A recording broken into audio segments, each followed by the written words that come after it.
Hey there, it's Aaron, and it is September 7th, 2015.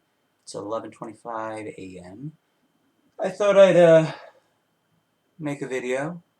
I mean, I originally made a video when I had 3 records by the end of August, but I didn't put that up there because I wasn't looking into the camera, and I'm trying something different here. As you can see, I'm not in front, at the front desk of my computer. I've got it tilted this way, the camera there, and thought I'd do something like this because it looks sort of weird. The desk there and I'm here and whatnot. So I would try something different. So I got a bunch of records to go through and see if I can go through them pretty fast. This is all from, probably August 19th or 20th to now. Since yesterday. Saturday. Since yesterday, yeah. And I thought I would show you this right now. I'm trying to make sure that Domino, my cat, as you've seen in other videos, I'm trying to make sure that he doesn't get the chair that I'm sitting in because he likes to sit here. And as I'm picking up the vinyl, look what he's doing here. Look at him. See if I'm making any of you. As I always do, we go in alphabetical order here, and because I find that to be the easiest way to get through all of the records here. So yeah, start here. I'm going to skip A and B, and we're going to start with C. Now this one I originally had for stock, but nobody wanted it, which kind of surprised me. But I thought, you know what? It's my favorite album by this band, so I'm going to get it. I'm going to keep it for myself. Creedence Clearwater Revival, Cosmos Factory. Great album. Deep Purple, Machine Head. This album has Smoke on the Water on it, along with Highway Star and Space Trekking. This is considered by many to be their best, and I think I would have to agree. Either that or In Rock, Deep Purple in Rock, the one with this Child in Time on it. Yeah, good album. This one was from Record Place, a record place in a shop called Peddlers, which is a flea market, and yeah, they have a whole bunch of records there, and yeah, this was one of them that I got. So Machine Head, Deep Purple. Fire Sign Theater. I've talked about these guys before. Comedy group. Great stuff. Especially their first 4 albums, because they're all sort of connected. I've talked about this before. This is their debut album. This was $1 at Tunes, the one near me. And yeah, it's scratched, it's staticky. I haven't used the spin clean on it yet. But, you know, I just feel like anytime I see any of Firesign's albums and it's $1, I feel like I need to take it, but I'm going to have to stop doing that. There's another flea market near where I live, Berlin Mart, and it's about a week or 2 ago that I discovered that, yeah, I knew they had a record shop there. There was also a small mini mart that sold a few records, and then, of course, the pavilions and other people who were selling their stuff.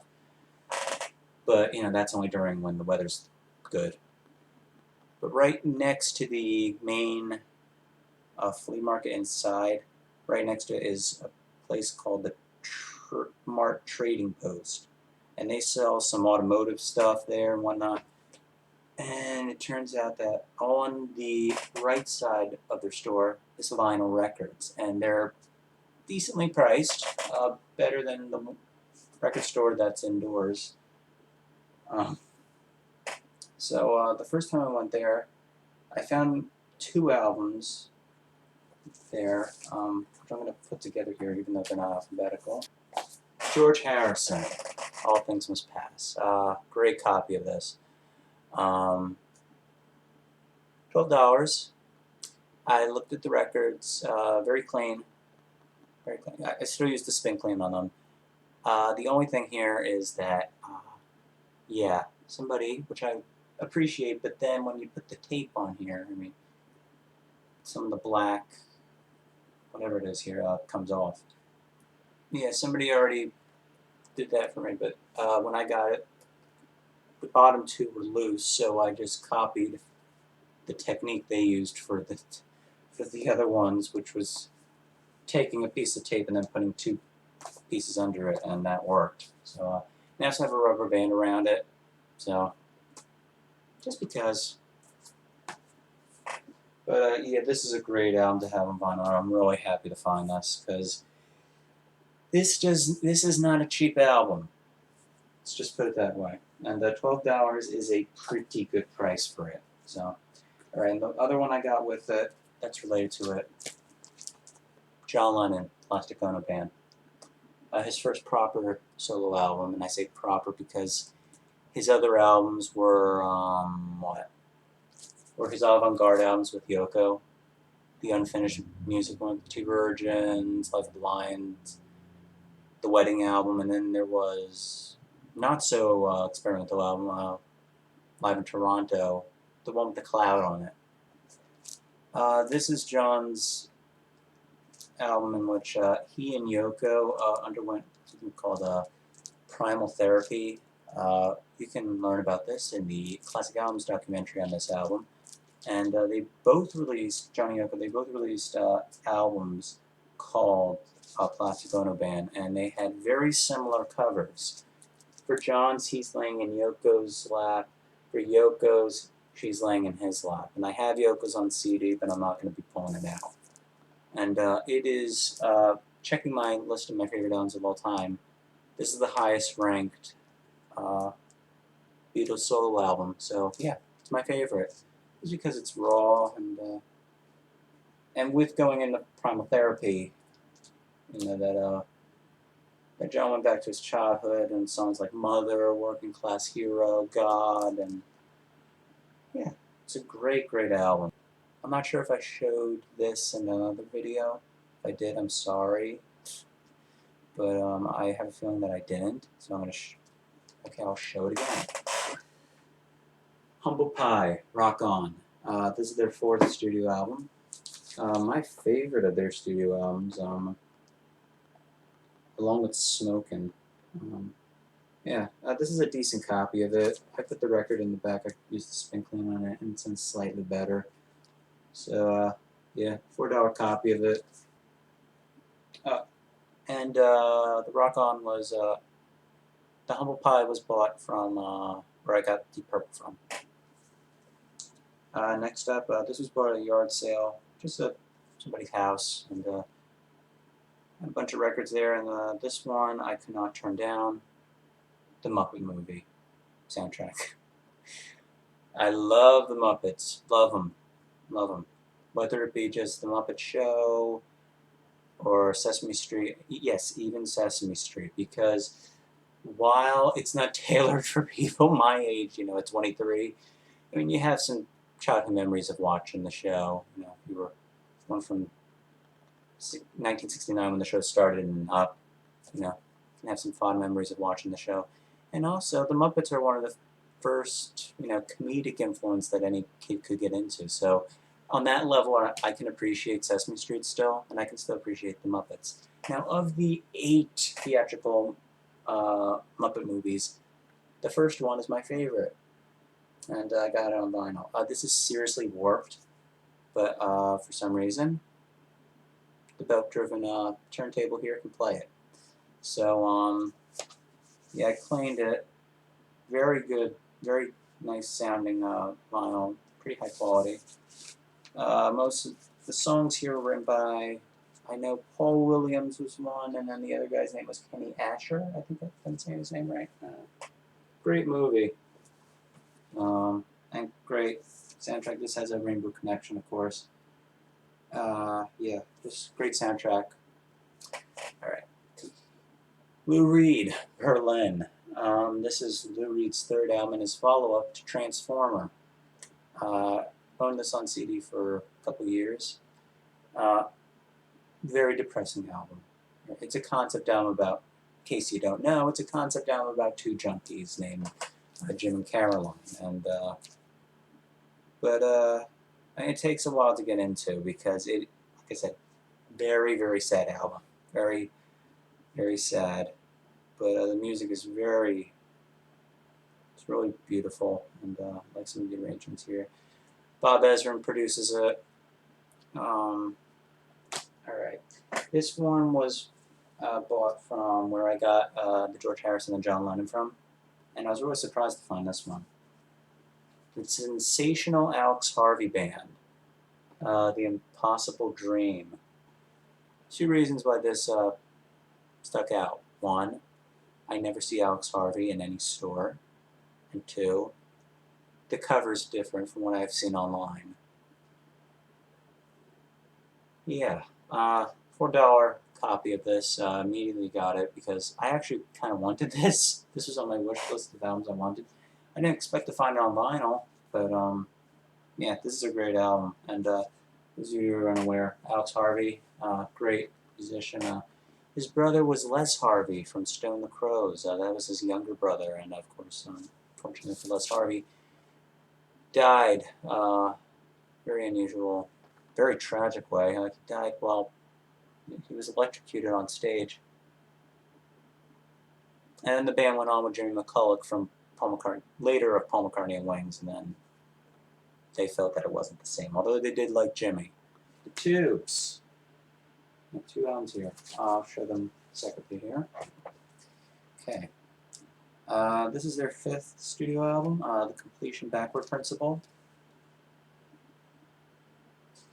This was one of the albums that I found at my college radio station and transferred it. Now, the transfers, for the most part, of the Tubes albums were okay. They're pretty good. The one that sounded the best was Remote Control, which I do have.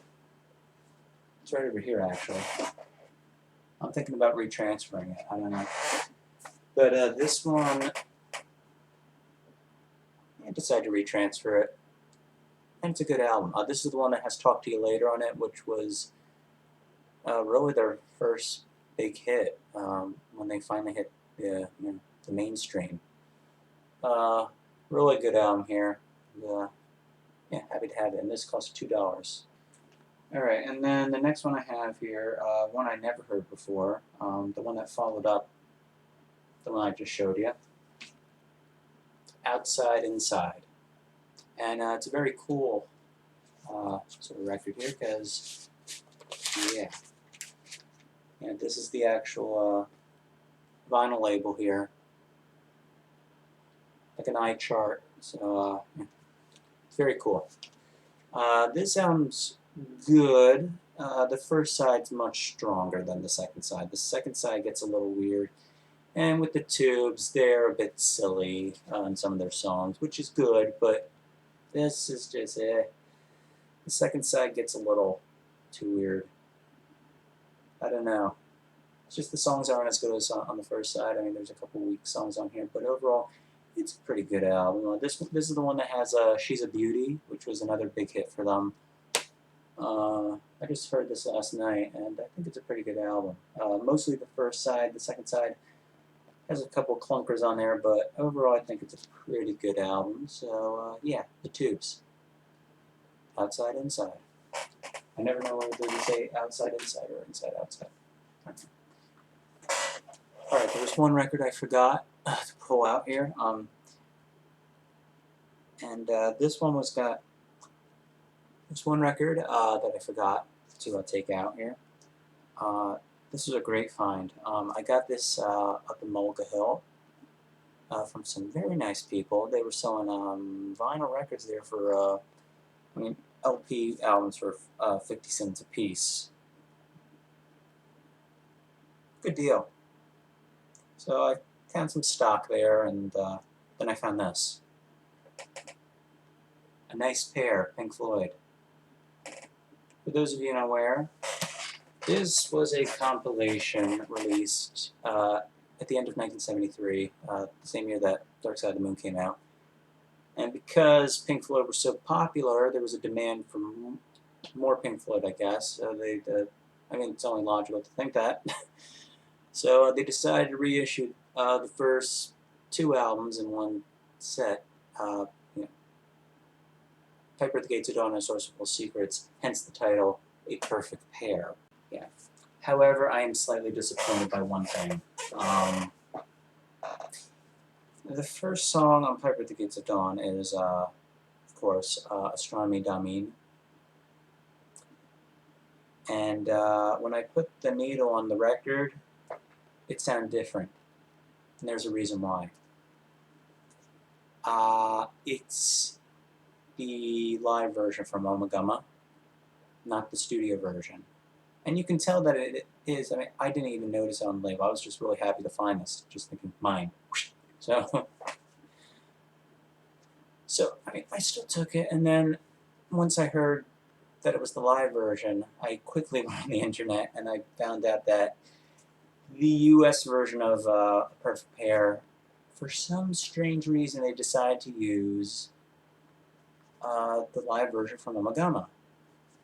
And it says right here on the back that it says it contains previously released material here, and it says Source of All Secrets. That's the second album. Nothing's changed with that one.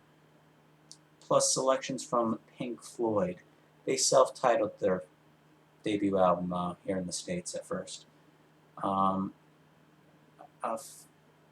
They took stuff from Relics, which is a compilation. I guess they took there's like alternate mixes of songs on Piper at the Gates of Dawn. There's the single version of Flaming on here, which was never released before. So I didn't notice that. Now, even if I did notice that, I still would have taken it. Because, I mean, 50 cents, I mean, that's a bargain for this. I mean, I later went to another record store later that day and I found this for 30 bucks. So, you know, it bugs me that it's just that one song. And then the rest of the album is the original album, for the most part. It just sounds so out of place with the rest of the album. Now, the UK version, from what I'm to understand, uses the studio version of Astronomy Dummy, and there's no changes made on that version. So I'm kind of looking out for the UK version because this is the cheapest way you're going to get the first two albums by Pink Floyd. If you get them separately, they're probably altogether, what, $300 in total, like $100 a piece. So I may look out for the UK version. And yeah, that's it. Really haven't been getting any CDs lately. I am waiting for in the mail. You may see the cat coming up in a couple of seconds here. I am waiting for in the mail reissues of the two, well, there's actually three, but two of the post-Jim Morrison albums the Doors made. Finally, they're coming out officially on CD. When I think other versions were bootlegs and whatnot. Those albums being Other Voices and Full Circle. Before then, I've had them on vinyl, still do. But I'm glad to see that they're going to be coming out on CD, so I'm waiting for that to come in the mail. There's the cat. So, yeah, that's about it for me. And I'll see y'all later. Bye.